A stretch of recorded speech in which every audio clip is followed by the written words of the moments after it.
నమస్కారం గురుగారు. నమస్కారమ్మా. గురుగారు, శ్రీరాముడు భగవంతుడు అయ్యుండి కూడా ఎందుకు మానవ జన్మ తీసుకున్నాడంటారు? అసలు ఇది నిజమేనంటారా?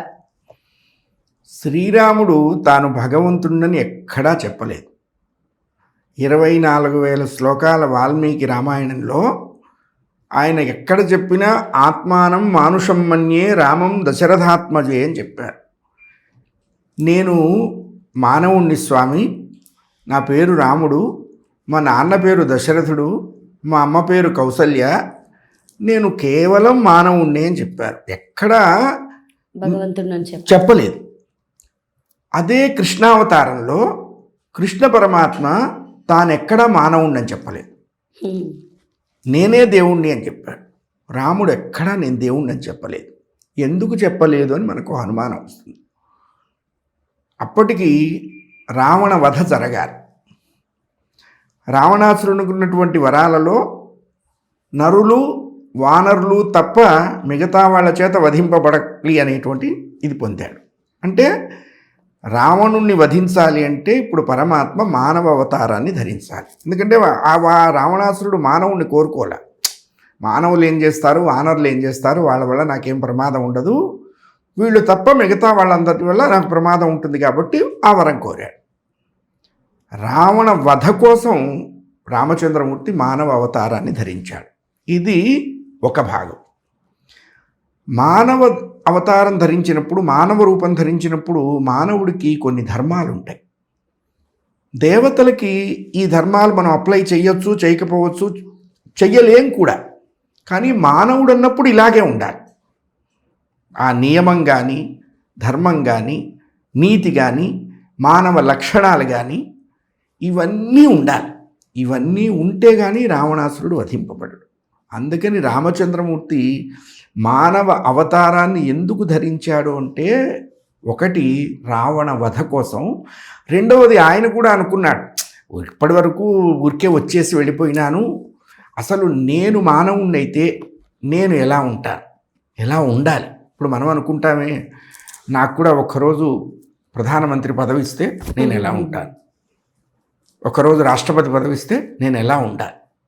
ఒక్కరోజు రాష్ట్రపతిో ప్రధానమంత్రో లేకపోతే జెడ్పీటీసీ చైర్మన్ ఇస్తే నేను ఎలా ఉండాలి, ఎలా ఉంటాను అనుకుంటాం. ఒక్కరోజుకే దశవర్ష సహస్రాన్ని దశవర్ష శతానిచ 11,000 సంవత్సరాలు రామచంద్రమూర్తి రాజ్యం చేశారు.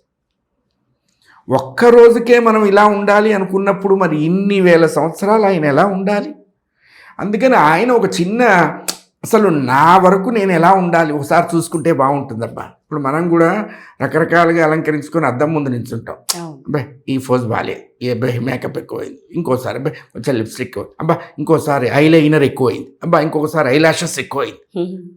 ఇన్ని రకాలుగా మనం ఏంటి, ఒక 1 అవర్ ప్రోగ్రామ్కే మనం ఇట్లా చూసుకుంటాం.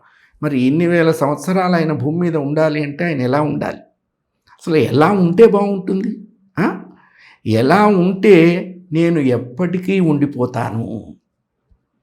అంతే కదా.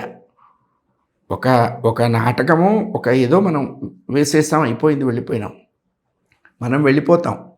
మనం వేసిన పాత్ర లోకంలో నిలిచిపోతుంది.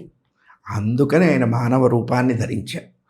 మానవుడిగా పైగా ఆయన పూర్ణ మానవుడు, మర్యాదా పురుషోత్తముడు అన్నారు తులసీదాసు రామచంద్రమూర్తిని. అంటే మనకు కూడా కేశవాయ నమః, నారాయణాయ నమః, మాధవాయ నమః అని 24 నామాలు ఉన్నాయి.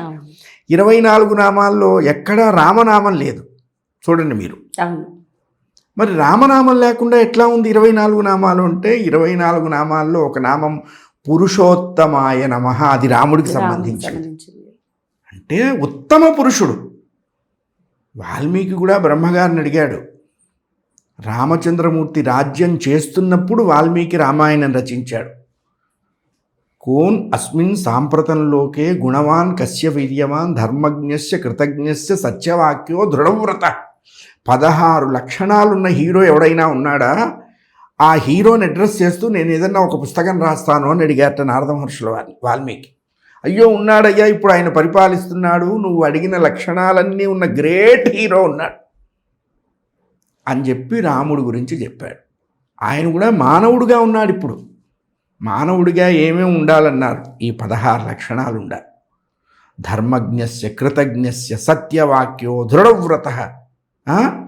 కృతజ్ఞత మానవుడికి కావాల్సిన ముఖ్య లక్షణం కృతజ్ఞత. అంటే ఏమిటన్నారు? ఇది రాముల వారిలోనే చూస్తాం. మానవుడు ఇలాగే ఉండాలి. ఆయన ఎంత గొప్పవాడంటేట, ఎవరైనా ఆయనకు ఒక చిన్న ఉపకారం, చాలా చిన్న ఉపకారం చేశారు, ఆ చేసిన ఉపకారాన్ని కొన్ని వేల సార్లు స్మరిస్తాడబ్బా. ఎంత మహానుభావుడు.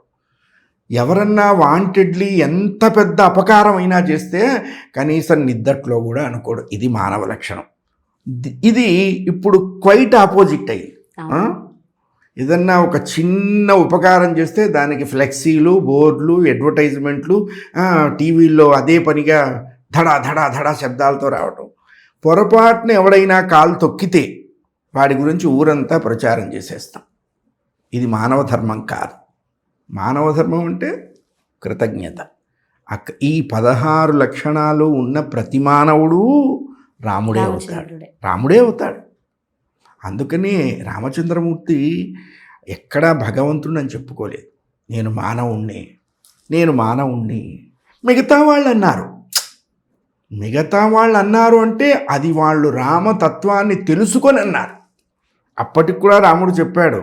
ఆయన ఎంత చక్కగా చెప్తాడంటే, జటాయువుకి మోక్షం ఇస్తాడు రామచంద్రమూర్తి. ఒళ్ళో పడుకోబెట్టుకొని అక్కడ ఒక మాట చెప్తారు. యాగతిర్ యజ్ఞశీలానాం ఆహితాగ్నేశ్చ యాగతి అన్నాడు. జటాయువు నిత్య సంధ్యావందనం చేస్తూ ఆహితాగ్నులైనటువంటి వాళ్ళు శరీరం వదిలిన తర్వాత ఏ లోకం వెళతారో ఆ లోకం నీకు ఇస్తున్నాను అన్నాడు. వీళ్ళందరి మహర్షులు 88,000 మంది మహర్షులు రాముణ్ణి దేవుడిని కార్లు పట్టుకొని వెంటబడుతున్నారు. కాదన్నారు. రెడ్ హ్యాండెడ్గా పట్టుకోవాలని వాళ్ళు చూస్తున్నారు. ఇప్పుడు పట్టుకున్నారు. అయ్యా, నువ్వు భగవంతుడివి కాకపోతే దానికి ఆ లోకం ఎట్లా ఇచ్చావు? How it is possible? Is it possible? Not. Yes, it is possible అన్నాడు ఆయన. ఎలా అన్నాడు? అయ్యా, మీరందరూ సత్యం తప్ప మరొక్కటి తెలియదు. మీరు సత్యాన్నే మాట్లాడతారు, ధర్మాన్నే ఆచరిస్తారు. సత్య ధర్మాలు మాట్లాడే మీ అందరూ నన్ను దేవుడు అంటున్నారు. ఆ వాక్యానికి ఉన్నటువంటి ఇంపార్టెన్స్ చేత నేను దానికి ఆ లోకం ఇచ్చా, కానీ నా ఇండివిజువల్ అకౌంట్లోంచి తీసి ఇవ్వలేదు అని చెప్పారు. అది రామతత్వం. ఏమీ తెలియని వాడు అన్నీ తెలిసినట్టు జీవించేస్తాడు. ఇప్పుడు మనం లోకంలో చూస్తున్నాంగా, అన్నీ తెలిసిన వాడు ఏమీ తెలియనట్టు ఉండటం చాలా కష్టం. అది చాలా కష్టం. రాముడు ఆ లీలామానుష విగ్రహుడు. ఆయనకు అన్నీ తెలిసినా వేసినటువంటి కాస్ట్యూమ్ మానవ కాస్ట్యూమ్ కాబట్టి మానవుడు ఎలా, ఇప్పుడు ఆయనకేం లేదు, ఆయన క్షణంలో అలా కళ్ళు మూసుకొని రావణ సీతను తీసుకొచ్చేయంటే వాడు తెచ్చి చచ్చినట్టు ఇవ్వాలి వాడు. అట్లాంటిది వీళ్ళందరినీ ఎందుకు గెట్ టుగెదర్ పెట్టుకున్నాడు అంటే, మానవుడికి ఎప్పుడైనా కష్టాలు కలుగుతాయి, సొసైటీతో మనకి సంబంధం ఉండాలి, సొసైటీతో మనం గెట్ టుగెదర్గా ఉండాలి. వాళ్ళు ఏమిచ్చారో నువ్వు ఆశించే ముందు నువ్వేమిచ్చావో నువ్వు ఆలోచించు అని చెప్పడం కోసమే ఆయన మానవ రూప. అంటే ఒక్కొక్క పదం తీసుకుంటే ఈ 16 పదాలు మానవుడు ఎలా తన జీవితాన్ని, తన లైఫ్ స్టైల్ని మలుచుకోవాలో చెప్పబడింది. అందుకనే ఆయన పూర్ణ మానవుడిగా ప్రకాశించారు.